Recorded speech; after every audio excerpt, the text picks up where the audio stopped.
오늘은 스가랴서 1장 7절부터 21절까지의 말씀을 본문으로 밤에 본 환상이라는 제목을 증거하도록 하겠습니다. 밤에 본 환상. 스가랴서 1장부터 6장까지 8가지의 환상이 등장합니다. 그런데 이 8가지의 환상을 우리가 풀기에 참으로 많이 어렵습니다. 쉽지 않은 환상의 내용들이지요. 성경 전체의 내용을 가지고 이 8가지의 환상을 우리가 이해하려고 노력할 때에 꼭 기억해야 될 것은 과거, 현재, 미래가 다 혼용되어 있다라고 하는 것이죠. 8가지의 환상에 있는 모든 내용들이 이스라엘 백성들의 과거의 역사 속에 역사하신 그 모든 내용도 이제 포함되어 있지만, 현재 이스라엘 백성들이 이 스가랴 선지자가 활동했던 그 당시에 역사를 주관하시면서 그 모든 열강과 제국들을 주관하신 그 모든 역사도 포함되어 있다. 하지만 미래의 내용도 그 가운데 포함되어 있는데 어떤 내용인가 하니 바로 예수님의 초림, 첫 번째 오시는 역사.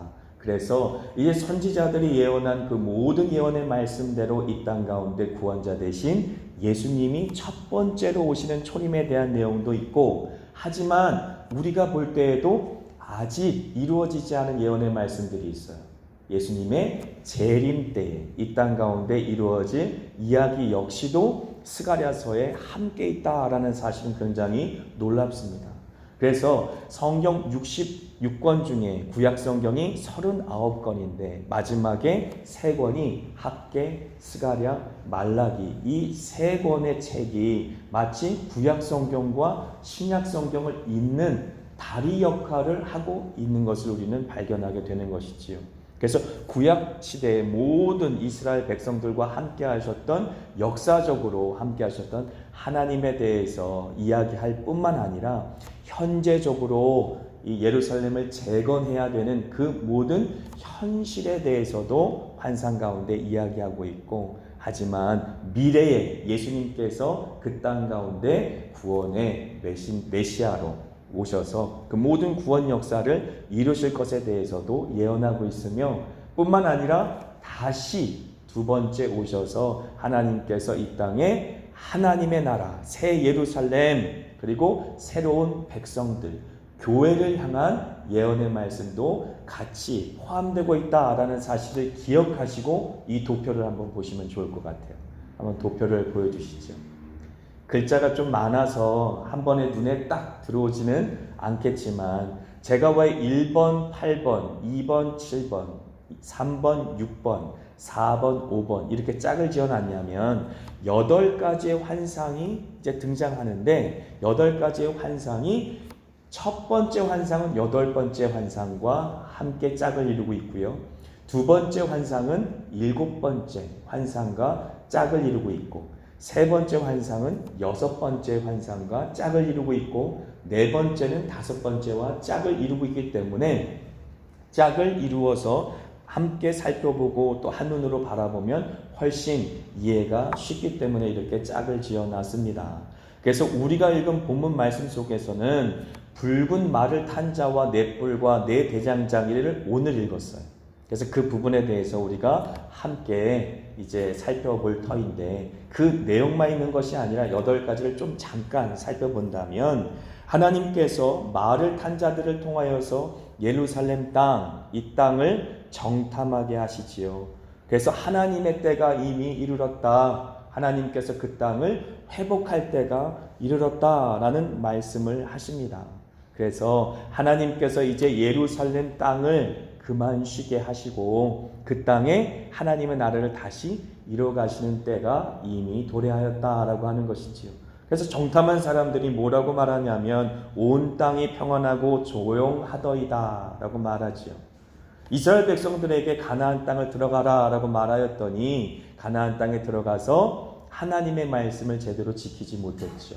가나안 땅에 들어가서 하나님만 예배하는 백성으로 살지 못했죠. 우상을 섬기고 하나님의 말씀을 온전히 순종하지 못했던 것이 이스라엘 백성들의 역사가 아닙니까? 그래서 70년이라는 기간 동안 바벨론의 포로로 끌려갔는데, 그 70년의 기간을 우리는 하나님께서 이스라엘 백성들을 징계하셨다라고만 이해하면 안 됩니다. 그 70년 동안 하나님께서는 남은 자들, 렘넌트라고 일컫는 성경 가운데 남은 자들을 통하여서 하나님의 율례와 법도를 순종하며 살 수 있도록 교육하신 것이지.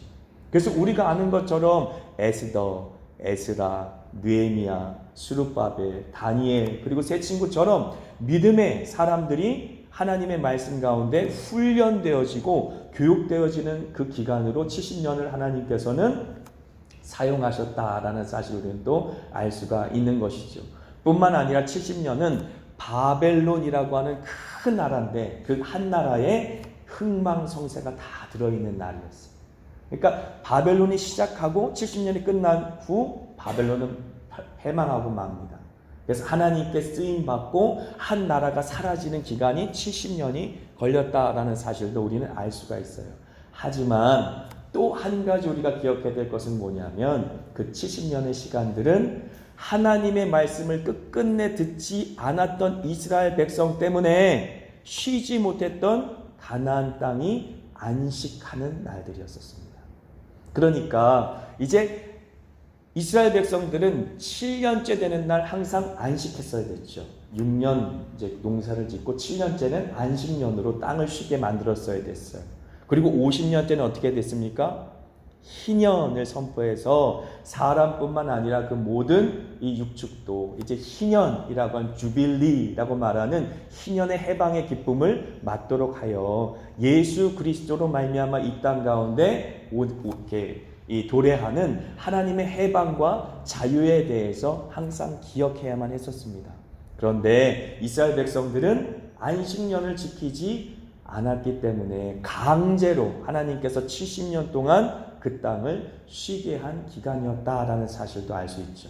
그러니까 70년은 징계의 의미만 있는 것이 아니라 이스라엘 백성들 가운데 남은 자들을 교육하고 그래서 율례와 법도를 지킬 수 있는 하나님의 백성으로 삼고 또 한 나라가 이 땅에 태어났다가 사라지는 기간이었기도 했고 또 마지막으로 그 땅을 쉬게 하는 기간이었다. 그래서 오늘 말한 것처럼 그 땅을 두루 정탐꾼들이 돌아보니까 그 땅이 평안하고 조용하더이다 라고 말하며 이제 하나님께서 약속하신 70년이 다 찼습니다. 그러므로 이스라엘 백성들을 그 땅 가운데 돌려보내도 좋을 것 같습니다 라고 말하지 않습니까? 그래서 노예로 현재 있지만 그들이 다시 고토의 땅 예루살렘 자신의 고향으로 돌아가는 그 귀한을 이야기하는 것이 첫 번째 환상의 내용입니다. 두 번째 환상은 네 뿔과 네 대장장이에 대한 내용인데 1장 18절부터 21절까지의 내용에 있지요. 네 뿔 하면 네 가지라고만 생각하면 안 되는 것이 사실 성경 안에는 많은 상징적인 숫자가 있어요. 그래서 3이면 뭘 상징하겠습니까? 성부, 성자, 성령. 성경 속에 있는 완전수가 여러 개 있는데 3, 하나님 상징하는 이 3이라는 숫자와 더불어 7이라는 숫자도 있어요. 7이라는 숫자 역시도 이 땅에 하나님께서 교회를 이루시면서 7이라는 숫자를 사용하지 않았습니까? 뿐만 아니라 구약시대에 12지파, 신약시대에 12사도, 그래서 12이라는 숫자 역시도 하나님께서 주신 완전수다라는 사실을 우리는 알 수 있어요. 그래서 딱 12, 딱 7 이렇게 숫자로만 이야기하는 것이 아니라 이 4라는 숫자는 어떤 의미를 갖고 있냐면 동서남북 온 세상 땅끝을 이야기하는 것이지.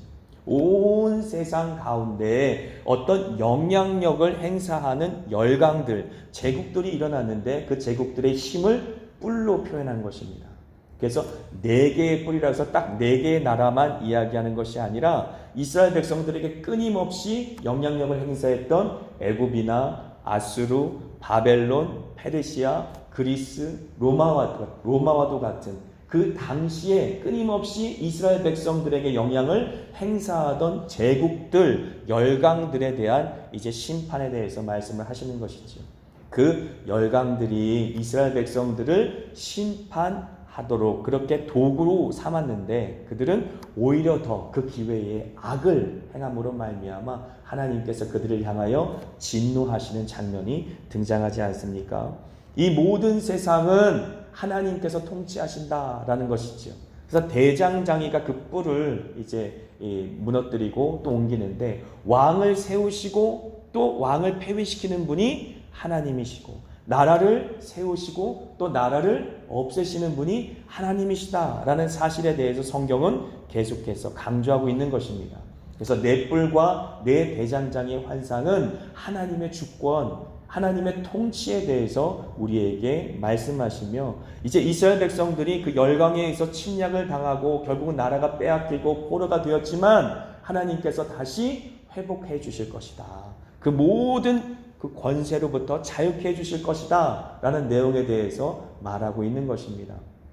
그리고 세 번째 측량줄을 든 사람은요, 하나님께서 보낸 그 측량줄을 든 사람이 그 땅 가운데 황폐하게 된 현실 속에 다시 재건될 성전, 하나님의 나라에 대해서 이야기하고 있는 것이죠. 예루살렘이 회복될 것이다. 그리고 하나님의 영광이 다시 돌아올 것이다 라고 하는 것인데, 제가 초두에 설명드렸던 것처럼 이스라엘 백성들이 다시 고토의 땅 예루살렘으로 돌아갔다고 해서 이 성전 재건과 하나님의 영광이 돌아오는 것은 아닙니다. 실제적으로 하나님께서 하나님의 영광으로 다시 예루살렘에 임할 때는 언제입니까? 예루살렘 가운데 하나님께서 구원자 예수 그리스도를 보내주실 때에, 그로 말미암아 십자가 복음이 성취되어지고 누구든지 예수 그리스도를 믿는 자들은 멸망하지 않고 구원을 얻게 될 그때 하나님께서는 온 세상 사방 가운데 하나님의 나라를 선포하시고 그 사방 가운데 흩어진 모든 영혼들을 추수할 역사를 이뤄가신다라는 그림이 이미 우리 머릿속에 있어요. 그러니까 그러한 그림을 가지고 우리는 스가랴서에 있는 그 모든 환상들을 바라볼 수 있는 것이지요. 하지만 이 환상을 처음 받았던 이스라엘 사람들은 이 환상의 내용에 대해서 온전히 다 이해하지는 못했었겠지요. 자, 네 번째 환상은 더러운 옷을 입은 여호수아입니다. 이스라엘 백성의 대표성이죠. 여호수아는 대제사장인데 그의 옷이 더러워졌다라는 말은 이스라엘 백성들이 죄로 말미암아 더럽힘을 받았다라고 하는 것이고, 그들의 그 더러운 모습을 사탄이 계속해서 송사하는 것입니다.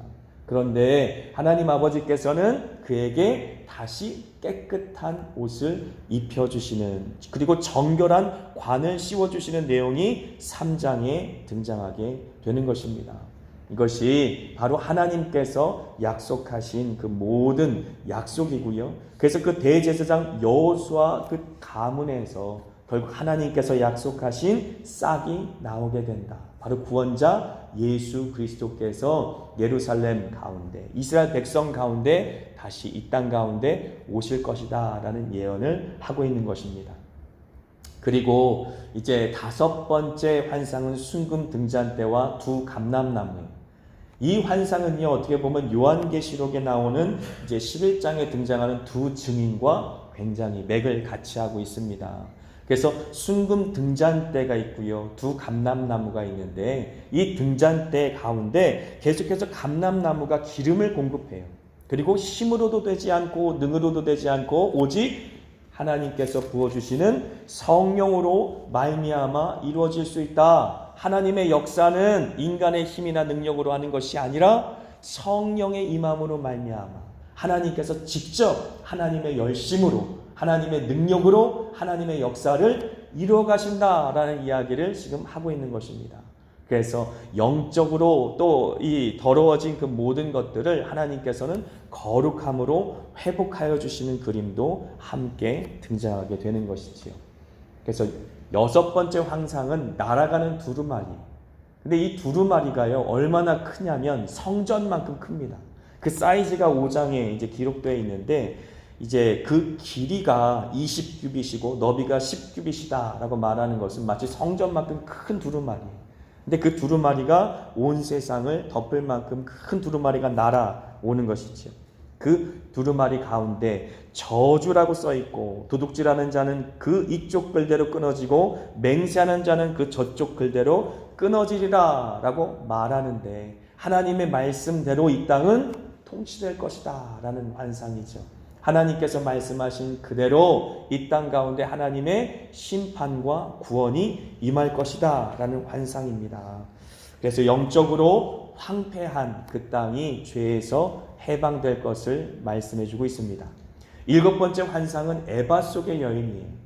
에바는 이제 성경에 등장하는 곡식을 재는 어떻게 보면 도구입니다. 우리나라에서는 돼 갖고 이제 곡식을 달지 않습니까? 근데 이제 고대 예루살렘에서는 에바를 가지고 곡식을 댔는데 40리터 정도 되는 크기라고 합니다.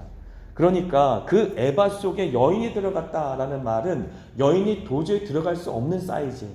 근데 여인이 들어갔다라는 그 말을 통하여서 그 당시에 여신 숭배 사상이 강하였고 그 들어간 여인을 이는 악이라라고 5장 8절에 말하는 것으로 보아 우상 숭배에 쓰이던 그 여신상을 그 에바 속에 넣고 납으로 그 구멍을 봉인하고 그것을 원래 있었던 자리인 신할 평지로 던져버리는 거죠.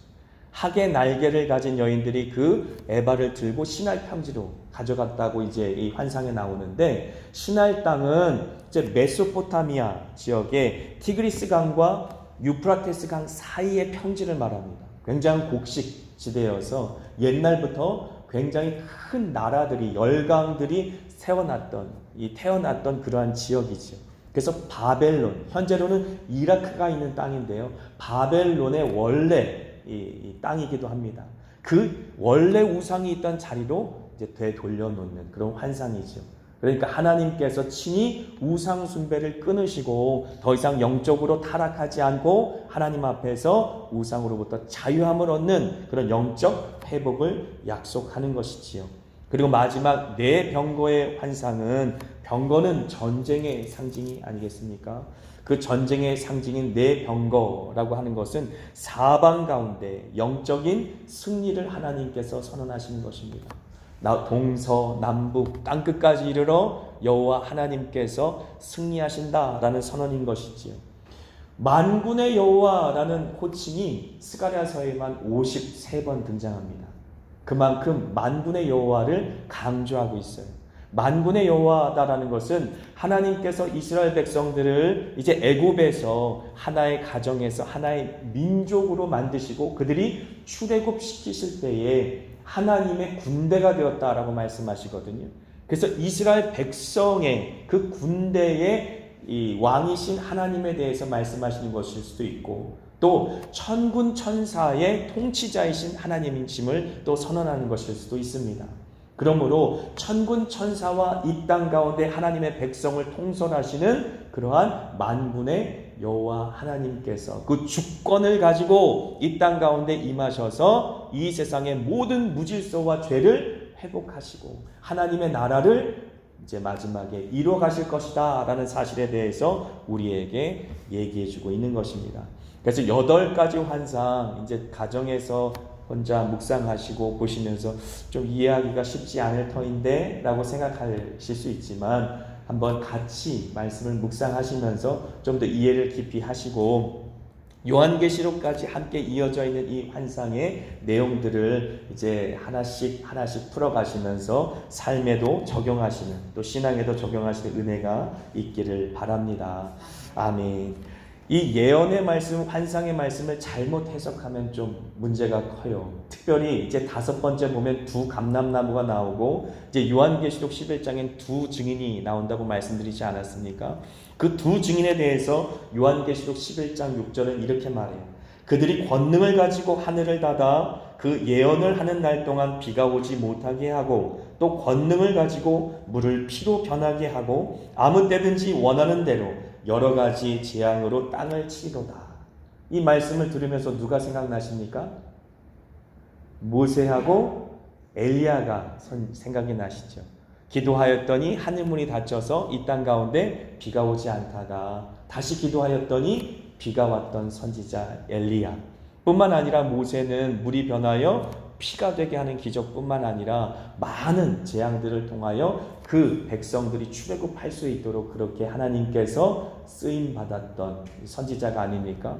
모세와 엘리야 선지자를 말하고 있지요. 하지만 다섯 번째 환상 중에 두 감람나무는 스룹바벨과 예수아를 1차적으로는 사실 말하고 있는 것이에요. 하나님께서 정치적인 지도자로 세워졌던 스룹바벨, 그리고 영적인 지도자로 세움받았던 여호수아, 이 두 사람을 이야기하는 것입니다. 하지만 이것을 가지고 많은 이단들이 자신들의 교주가 이 두 증인 가운데 한 사람이다, 감람나무다 라고 이야기해요. 신천지뿐만 아니라 이제 많은 이단들이 그렇게 이야기합니다. 그래서 잘짓 잘못 이런 환상들을 풀게 되면 문제가 된다라고 하는 것이지요. 하지만 모세와 엘리야를 왜 언급하면서 두 증인에 대해서 이야기하겠습니까? 그것은 바로 구약의 말씀과 신약의 말씀, 하나님께서 이 땅 가운데 선지자들을 통하여 마지막 때에는 예수 그리스도를 통하여 우리에게 주신 하나님 아버지의 말씀, 그 말씀 가운데 살아난 모든 백성, 그리고 그 백성들이 마지막 때에 예수 그리스도의 이름 가운데 한 몸을 이룬 교회, 바로 교회를 향한 말씀이다라는 사실을 우리는 이해해야만 한다라고 하는 것이죠. 사사로이 이것을 마치 이 이단의 교주로 자꾸 푸는 만약에 가르침이 있다면 잘못된 가르침이다라고 하는 것입니다. 하나님께서는 이 모든 환상과 예언을 저와 여러분을 위해서 주신 것이에요. 그래서 마지막 때를 살아가며 하나님의 진리의 말씀을 받아 그 진리의 말씀대로 순종하고 많은 사람들을 구원하여 하나님의 나라를 확장시킬 그 두 증인은 바로 이 땅 가운데 새 예루살렘, 바로 새로운 이스라엘 백성, 새로운 아브라함의 후손, 바로 교회를 말하는 것입니다. 그래서 예수 그리스도 안에 구원받은 저와 여러분을 향해 이 환상이 우리에게 주어진 것을 믿으시기를 바랍니다. 첫 번째 환상을 조금 더 깊이 좀 살펴보겠습니다. 첫 번째 환상은 화석류 나무 사이에 선 붉은 말을 탄 사람에 대해서 이야기하고 있습니다. 8절의 말씀을 한번 같이 보겠습니다. 같이 읽습니다. 내가 밤에 보니 한 사람이 붉은 말을 타고 골짜기 속 화석류 나무 사이에 섰고 그 뒤에는 붉은 말과 자줏빛 말과 백마가 있기로 라고 말합니다. 어떤 사람은 여기에 내가 밤에 보니 라는 이 말 때문에 스가랴가 꿈을 꾼 것이다 라고 이야기하는 학자들도 있어요. 그런데 사실 그 말은 맞지 않습니다. 그 원어상 의미를 잘 살펴보니 내가 밤중에 환상을 보니 라고 해석하는 것이 훨씬 맞기 때문에 그래요. 그래서 우리말 성경에도 내가 밤중에 환상을 보았다 라고 해석하였습니다. 그러므로 이제 스가랴가 8가지의 꿈을 꾼 것이 아니라 하나님께서 보여준 환상을 보았다 라고 해석하는 것이 맞다라는 것이죠. 그렇다면 환상을 보았는데 그 환상을 본 시기가 언제라고 합니까? 밤에 보았다라고 하는 것입니다. 밤에. 근데 밤에 보았다라고 하는 것은 오히려 이스라엘 백성들의 지금 영적인 상태를 이야기하고 있다라고 해석하는 것이 좋을 것 같습니다.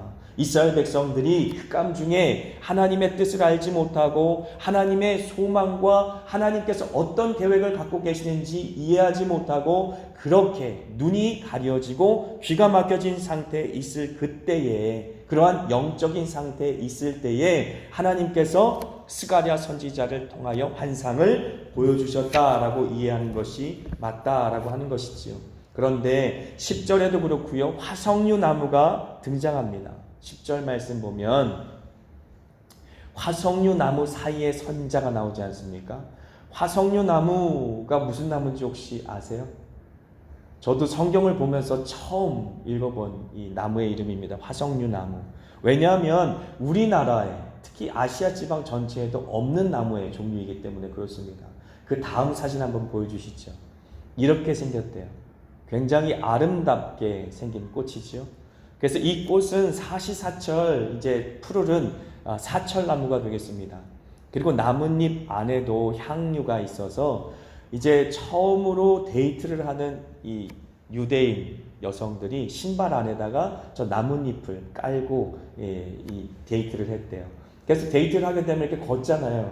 그러면 마찰이 일어나서 향기가 나서 이제 향내가 날 수 있도록 그렇게 하였다라고 하는 것이, 뿐만 아니라 저 꽃이나 이파리는 차로 마실 수 있는 그러한 성분을 갖고 있는 나무라고 합니다. 그래서 사실은 미르투스라는 것이 원래 이름인데 우리나라 말로는 없으니까 화석류라고 번역하였고, 도금량이라고 해석한 부분도 있고, 은매화라고 해석한 부분도 있어요. 그리고 소기나무라고 해석한 부분도 있는데, 비슷한 나무들을 다 이제 그렇게 해석해서 번역했을 뿐 우리나라에는, 또 아시아 지역에는 저런 나무가 없다라고 하는 것이죠. 하지만 저 나무의 특징은 기억하면 좋을 것 같아요. 저 나무의 특징은 사랑을 상징하고요, 생명을 상징하는 것이죠. 생명력이 얼마나 좋은지, 이 나무가 죽은 것 같아도 이제 물만 주면 다시 살아난다고 해요. 심지어 가지가 끊어져서 2, 3일 말라서 이제 죽은 것 같아도 다시 물병 안에 꽂아 놓으면 소생한다고 합니다. 그래서 생명과 부활의 상징이라고 말하죠. 그래서 성경에는 이 화석류 나무를 이스라엘로 많이 상징합니다.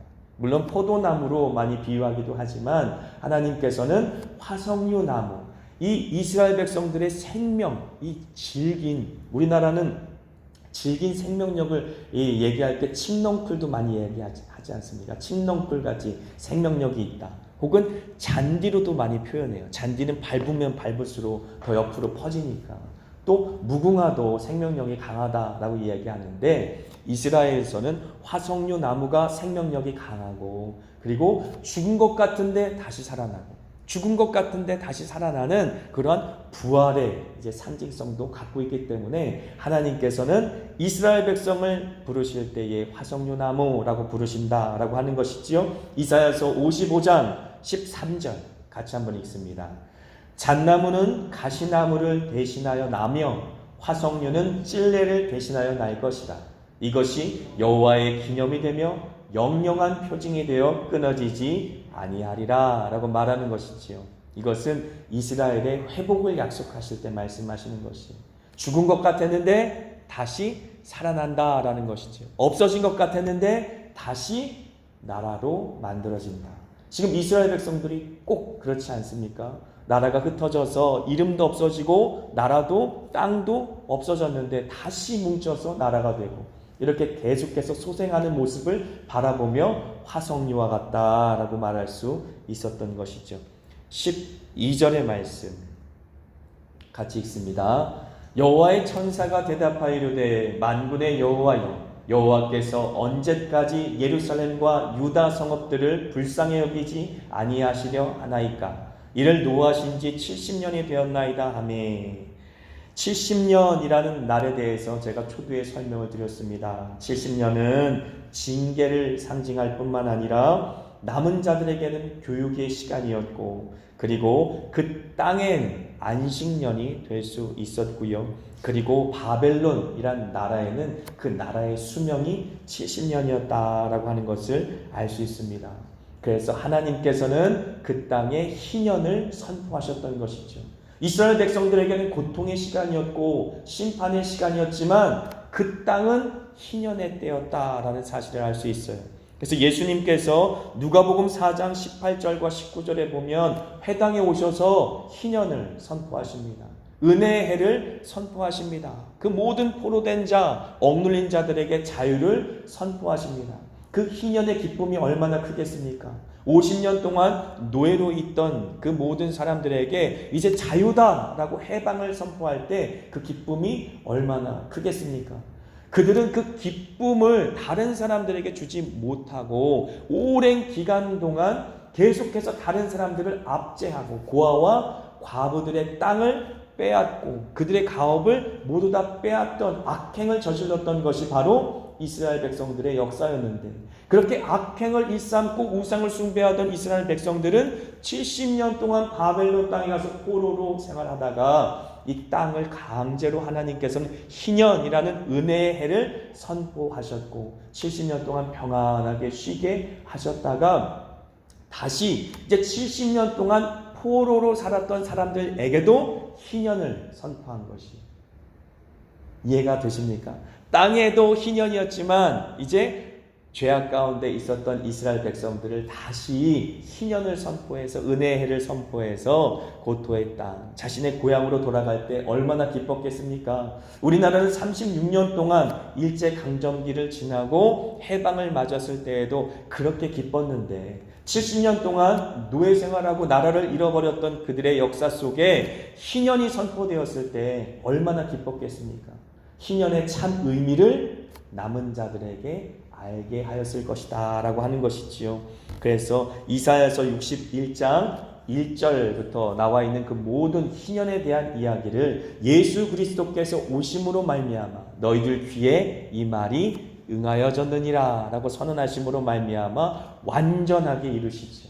물론 그 당시 역사적으로 희년이라고 하는 것이 포로 귀환으로 말미암아 이루어졌지만 완전한 희년, 온 세상 4라는 숫자로 이제 우리가 이 상징되는 동서남북 그 모든 이 세계 열방 가운데 희년을 선포하실 예수 그리스도께서 이 땅 가운데 오셔서 우리 모든 죄인들에게 희년을 선포하셨다라는 사실을 우리는 기억할 수 있습니다. 그리고 18절 4개의 뿔에 대해서 이야기하는데요. 같이 읽습니다. 내가 눈을 들어본즉 4개의 뿔이 보이기로 라고 말하는 것이죠. 제가 설명드린 것처럼 이 4개의 뿔에 대해서는 바로 19절에 설명하고 있어요. 19절에 뭐라고 설명하냐면 이들은 유다와 이스라엘과 예루살렘을 흩뜨린 뿔이니라 라고 설명하는 것이죠. 유다, 예루살렘, 이스라엘이라고 하는 하나님의 백성을 공격해서 그들의 나라를 빼앗고 그들을 포로로 잡아간 그러한 열강들, 그들 세력들을 뿔로 표현하였다라고 하는 것이지요.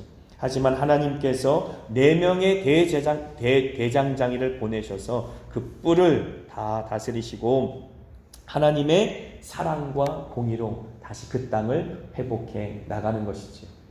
말씀을 마무리하겠습니다. 사랑과 공의가 바로 십자가에서 보여주신 하나님의 성품이세요.